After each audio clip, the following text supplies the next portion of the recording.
मैं सादर आमंत्रित करती हूँ उस आवाज को जिसको हम बचपन से सुनते आ रहे हैं, आदरणीय बलदेवानंद जी सागर, जिनकी गूंज दूर दूर तक हमें सुनाई देती है। उनका परिचय सभी को ज्ञात ही है। डीडी न्यूज में और आकाशवाणी में सबसे पहले पत्रकारिता को यदि प्रमोट किया तो आचार्य ने किया। मैं सादर आमंत्रित करती हूँ बलदेवानंद जी को। नमस्कार। मम ध्वनिः श्रूयते इति मन्ये।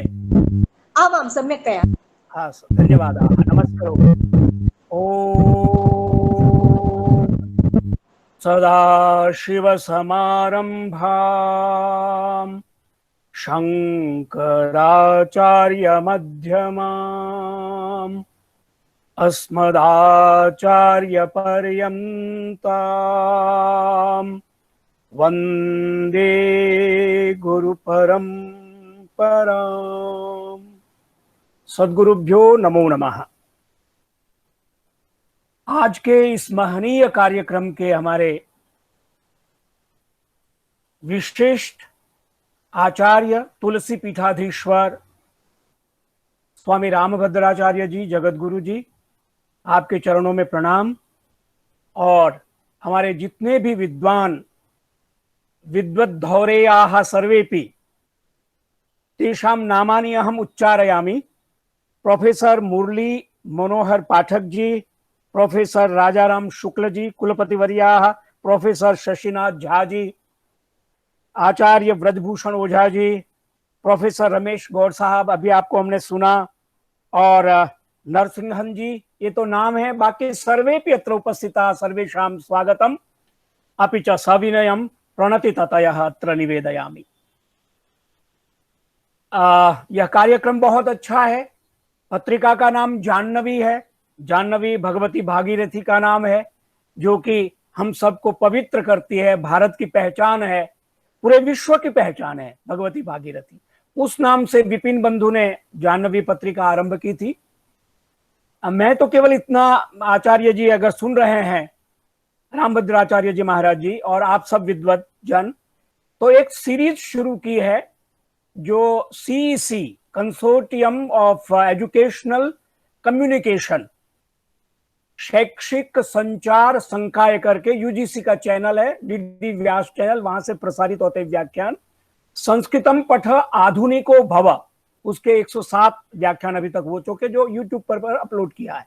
संस्कृत पढ़ने पढ़ाने के लिए सरलतया संस्कृत भाषया वयं पठितुं शक्नुमः, लेखितुं शक्नुमः, स्वीय विचारान् विनिमेतुं शक्नुमः, विनिमातुं शक्नुमः इति अस्माकं प्रयासः, विनम्र प्रयासः।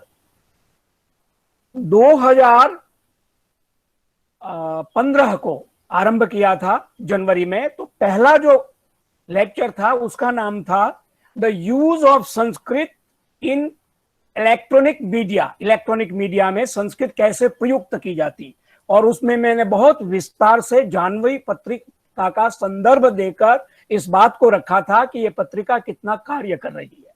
मैं सिर्फ इसलिए कह रहा हूं कि आज से 7 वर्ष पूर्व जो बात मैंने कही, और वो फिर बलाहर में मैं जब गया तो विपिन से मेरा साक्षात संबंध हुआ, मेरे अनुज हैं, मित्र हैं, और मैंने यही कहा कि आप धीरे धीरे शनै पंथा शनै कंथा शनै पर्वत लंघनम, आप आराम से शुरू कीजिए। क्योंकि संस्कृत को, जैसे अभी गौड़ साहब ने कहा, जो हमारे पारंपरिक विद्वान लोग हैं, प्रणम्य हैं, बहुत बढ़िया उनका काम है, शास्त्र संरक्षण कर रहे हैं, लेकिन आधुनिक प्रविधि के साथ हमको आगे बढ़ना है। तो इस प्रकार की ई पत्रिकाएं, वेबसाइट, ब्लॉग, ये सब हमको करना होगा। पूज्य रामभद्राचार्य जी महाराज जी, आप तो मेरे प्रणम्य है, मेरे सहतीर्थ है, मेरा सौभाग्य। बनारस में, वाराणसी में साथ में हम लोग पढ़े हैं दक्षिणामूर्ति में, और 1965, 67, 68 इस अवधि में। तो जो हमारी पारंपरिक संपदा है वो तो वो रहेगी, सनातन परंपरा है। लेकिन आधुनिक मॉडर्न टेक्नोलॉजी, जिसके लिए मुझे मीडिया में काम करने की वजह से जो अनुभव हुआ है कि कंप्यूटेशनल लिंग्विस्टिक, जिसको हम आर्टिफिशियल इंटेलिजेंस कहते हैं, उसमें संस्कृत के अष्टाध्यायी को आधार बनाकर सॉफ्टवेयर तैयार किए जा रहे हैं महाराज जी। और बिना इसके गति नहीं है आधुनिक विज्ञान की। इंफॉर्मेशन एंड मॉडर्न इलेक्ट्रॉनिक जो टेक्नोलॉजी है उसकी।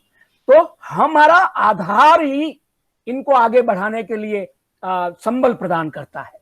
मैं कहता हूं कहने के लिए, आप सब विद्वज्जन जानते हैं कि WWW हम जो कहते हैं, वर्ल्ड वाइड वेब, विश्वव्यापी जाल, तो ये जाल जो है जिसकी वजह से अभी हम इस कोरोना काल खंड में इस तरह से आभासी रूप में देख रहे हैं, सुन रहे हैं, एक दूसरे को साक्षात्कार हमारा हो रहा है। ये बात हमारे नंदिकेश्वर जी ने अपनी कारिकाओं में जाल की बात कही है। आप जानते हैं, ननाद ढक्काम नव पंचवारम एतद विमर्शे शिवसूत्र जालम। ये जो जाल है इंटरनेट अंतरजाल, वो जाल हमारी पास युगों पूर्व था, है और आगे रहेगा। लेकिन वो विज्ञान, जो भौतिक विज्ञान की बात थी, जिसकी परंपराएं हमारे यहाँ विलुप्त हो गए, उसके कारण हम संपर्क में नहीं रहे। तो अब हमें इस विज्ञान को भी संपुष्ट करना है और इस विज्ञान से होने वाले लाभ है उसको भी लेना है। आज 2 रेडियो 24 आवर्स अहर्निशम, संस्कृत भारती नाम से और दिव्यवाणी के नाम से 24 घंटा ऑनलाइन रेडियो संस्कृत में कार्यक्रम दे रहे हैं, आप सब जानते होंगे।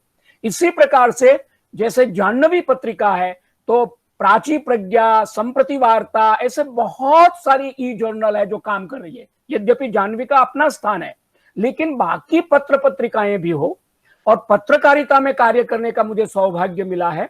भारतीय संस्कृत पत्रकार संघ जो पंजीकृत संस्था है, उसका दायित्व है। तो पत्रकारिता के क्षेत्र में हमें आगे आना है संस्कृत वालों को। कथम संस्कृत भाषया व्यवहार क्रियते चेत तर्हि यथा हिंदी भाषायां व आंग्ल भाषायां व उर्दू भाषायां व्यवहार भवति तद्वत् सरलया संस्कृत गिरा अपि सर्वे संस्कृतम अवगन्तुं शक्नुवन्ति। तद्वत् माध्यमैः, संचार माध्यमैः अस्माभिः दृश्यवाहिन्या वा श्रव्यवाहिन्या वा एतत् सर्वं कर्तुं शक्यते। जाह्नवी जैसी पत्रिका और बाकी जितनी पत्रिकाएं हैं, ये प्रमाणित करती हैं कि हम पीछे नहीं है। यद्यपि संख्या दृष्टि से हमारा बल बेशक कम हो सकता है, लेकिन आज जबकि इतने सारे विद्वान लोग हैं, कार्य कर रहे हैं, और जो युवा है, मीनाक्षी जी का नाम, विपिन का नाम और बाकी जितनी भी टीम के सब लोग हैं, मैं उनका नाम लूं, जो युवा है और इस क्षेत्र में काम कर रहे हैं, आप कभी भी हताश नहीं होना, निराश नहीं होना। क्यों? क्योंकि बहुत सारी कठिनाइयां आएगी। मुझे पता है काम करने में, हम करेंगे तो पारंपरिक विद्वान कुछ कहेंगे, बाकी लोग कुछ अपनी बात कहेंगे। ये सारे तत्वों को साथ लेके हमको आगे चलना विपिन बंधु, और आपको बहुत उदारचेता और बहुत ही ज्यादा क्षमता के साथ आगे बढ़ना है। क्यों? क्योंकि कोई भी नया कार्य जब हम करते हैं तो पक्ष विपक्ष सारी बातें होती है। तो आपने आगे बढ़ना है, आप टीम को लेके आगे बढ़ रहे हैं, और इन वर्षों में आपने जो जितना सारा काम किया है वो प्रशंसनीय है। इस अवसर पर मैं केवलम इदमेव कथयामि यत् जाह्नवी पत्रिकायाः सतत प्रवाह यथा भागीरथ्या प्रवाह सनातन प्रवाह तद्वत् जाह्नवी पत्रिकाया प्रवाहोपि स्यात्। एतदर्थम् अस्माकीनाः हार्दिक्यः शुभकामनाः। शुभं कामये। धन्यवादाः। बहुत बहुत धन्यवाद। आपका मार्गदर्शन सदैव हमें मिलता रहे, यही हमारी प्रार्थना है। इसी क्रम में